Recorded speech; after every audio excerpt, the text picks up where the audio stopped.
In Istanbul, Russia and Ukraine teams from the two countries hammered out an agreement, which was nearly completed in April 2022.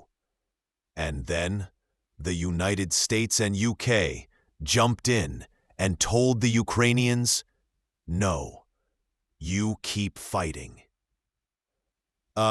You don't have to accept neutrality. We have your back.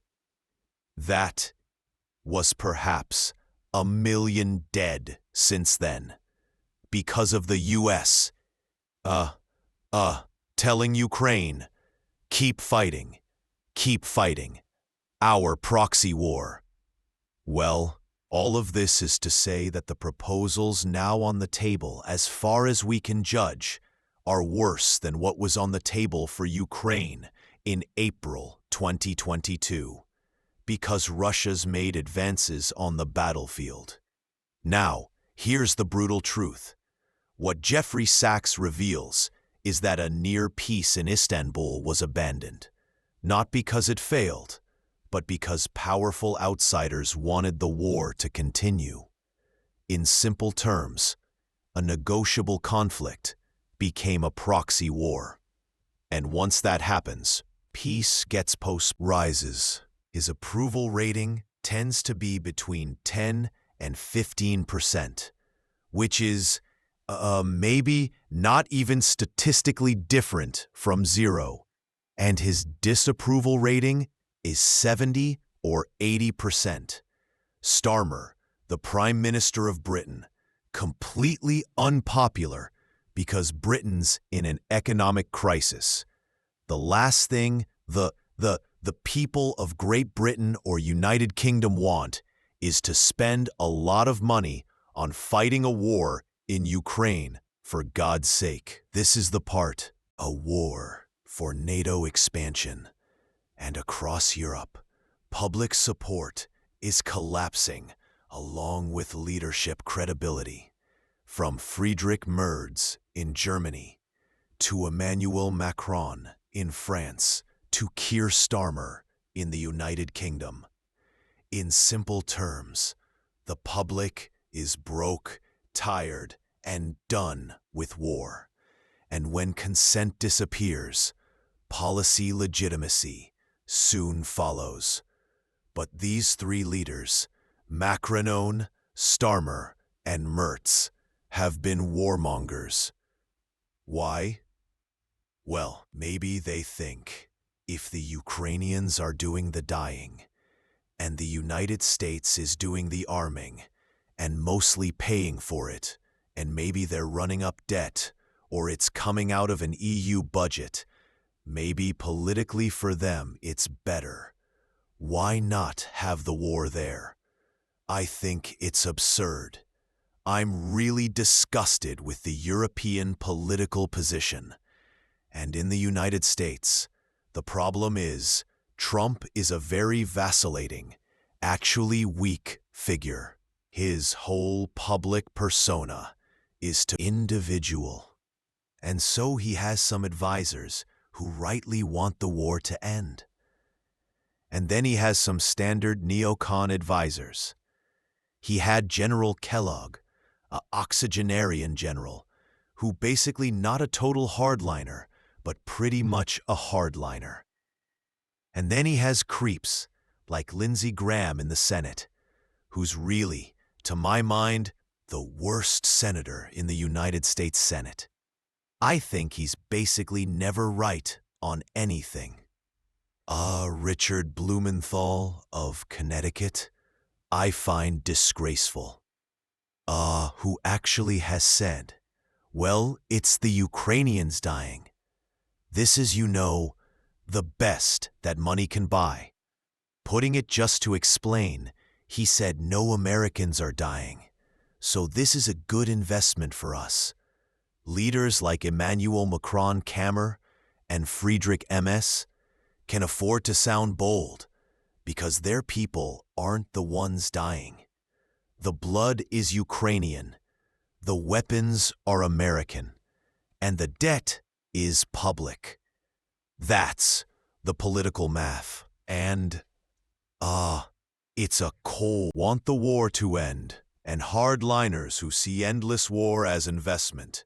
In simple terms, when powerful people treat human lives as a cost-benefit equation, war becomes permanent by design. It's usually said in our mainstream media that, oh, you can't trust Russia. But the fact of the matter is it's the West that has cheated and cheated and cheated again. The whole NATO enlargement was a cheat when the U.S. overthrew Yanukovych, the president of Ukraine, in February 2014.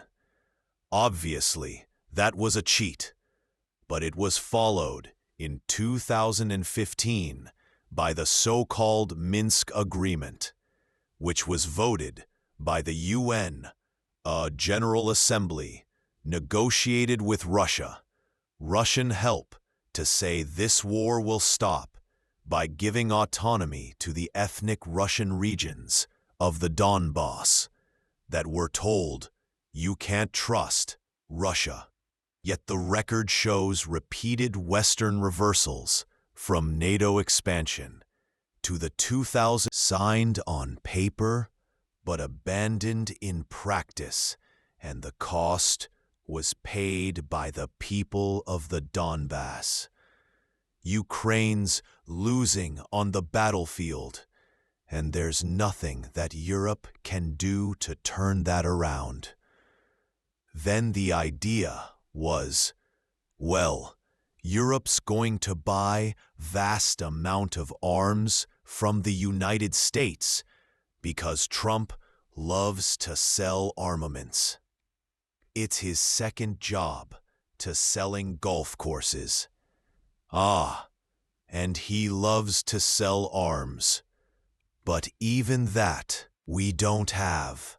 We don't even have stockpiles anymore, for God's sake, of the things that Ukraine needs, and needs in quotation marks, if this war was to continue. And Ukraine doesn't have soldiers. They don't have the troops. They're losing on the ground.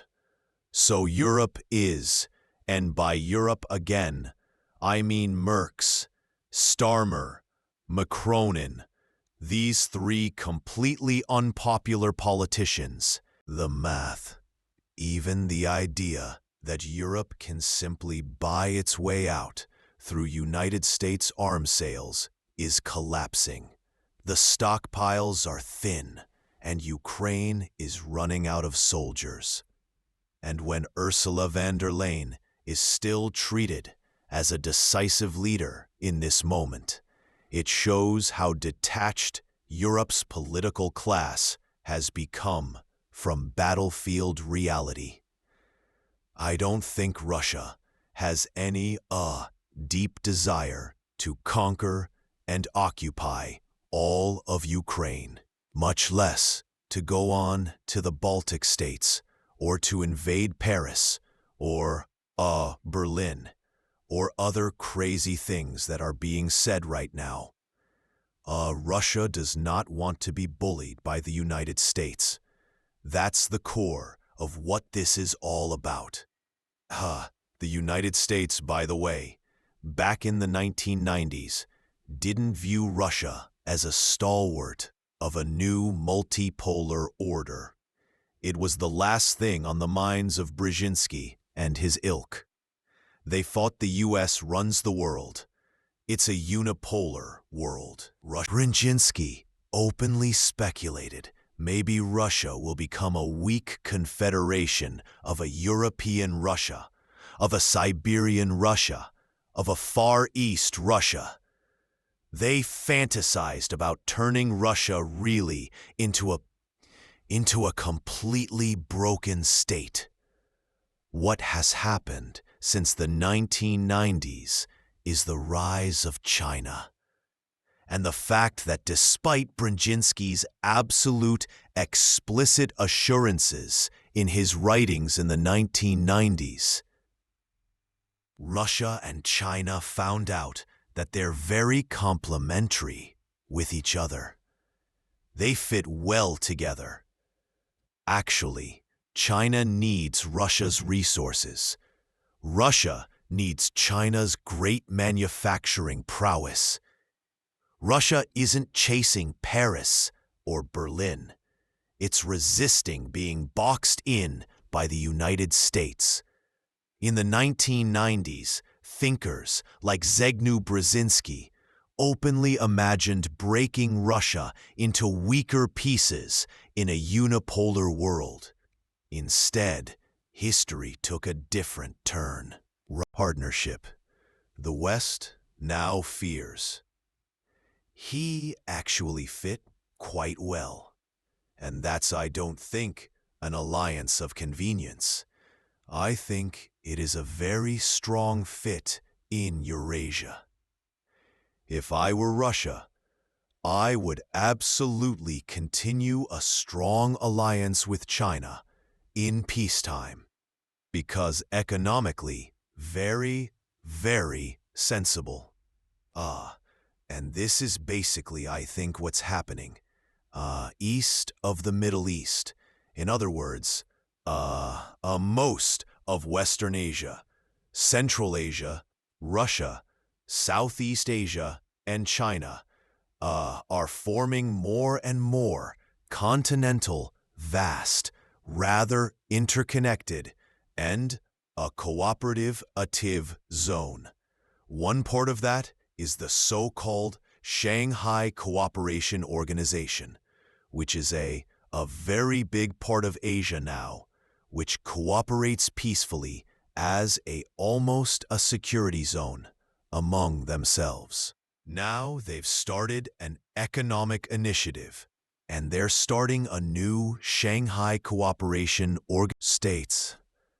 But what they do want, and this is the difference of the 1990s, rather explicitly, is that China, Russia, I think it's true of India, certainly true of Brazil, of the BRICS countries, they don't want the United States to boss them around. They're taking very deliberate, specific financial, diplomatic, economic, and military cooperative actions to say multipolarity is real. The United States does not run the world, and we're not afraid to stand up to the U.S. in this. We don't want war, but we're also not going to be bullied.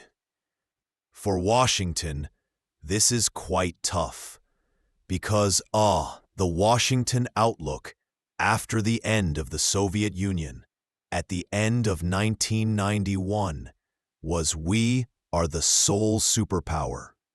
We are the indispensable nation. We're the most powerful colossus ever to stride the planet. We can do anything we want. We can go anywhere we want. We can put our pieces on the board. The various wars that the United States is in, Russia and China, aren't building an alliance for war. They're building one for survival in a world where they refuse to be dominated. Energy meets manufacturing. Resources meet production. And across Eurasia, a cooperative zone is taking shape through platforms like Shanghai Cooperation Organization and BRICS. In simple terms, here's what that really means. They don't want the United States to boss them around anymore. Not through sanctions, not through threats, and not through proxy wars. And for Washington, the hardest lesson right now isn't military. It's psychological, accepting that the unipolar world is